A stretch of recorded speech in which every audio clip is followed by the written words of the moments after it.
Sabi ko sa inyo, akala nyo mga lalaki lang ang torpe? Hindi hoy! Meron din kaming pakiramdam. Minsan kami rin ang unang nagkakagusto. Pero ayaw namin na kami ang unang lalapit sa'yo. Cause you know, we're maganda like that. Ganun! Anyway, I am back. It's me, Ganda Wanda. Kasama niyo pa rin dito sa 101.1 Yes FM. Eto na nga ang chika. Alam ko na itong Yes Pre na nakikinig sa atin ngayon, meron siyang natitipuhan. Talaga? In this economy?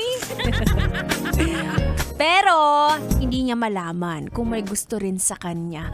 Ano ang dapat mong gawin? Wala. Pero kung malakas-lakas ang loob mo, yung confidence meter ay nasa 90% ganyan. Go, sabihin mo na sa kanya, Diyos ko. 'Di ba? Ano bang mawawala? Ewan ko, may mawawala ba? Ako kasi madali akong umamin eh. Pag may nagugustuhan ako, madali kong sabihin sa kanya na gusto kita. Pero kung di mo ako gusto, di wag. Oo, ganun ako.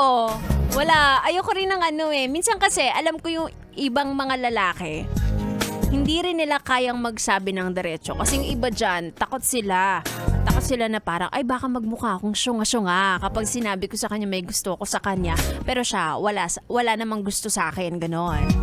Diba? So, ewan ko kung nakakatulong kapag una tayong nagko-confess. Siguro wag mo lang ipakita na patay kahit sobrang pogi at saka sobrang sarap. I-express mo lang na okay, crush kita, type kita, ganto ganyan. Pero hanggang dito lang to ha. Hindi ibig sabihin ako naman liligaw sa'yo, kapal mo. Inaway. Diba? Oo, minsan hindi na uso yung pakipot-kipot eh. Oo, nagkakaubusan na kasi ng stock.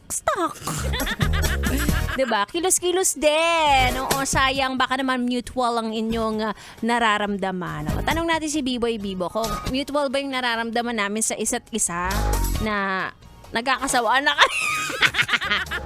Tanong natin siya mamaya. Sa aking pagbabalik, makakasama ko na ang bibi nyo, bibi ng lahat ng tao. Biboy Bibo. Tuloy-tuloy ang ating tugtugan. Dito lang sa 101.1 Yes FM Solid.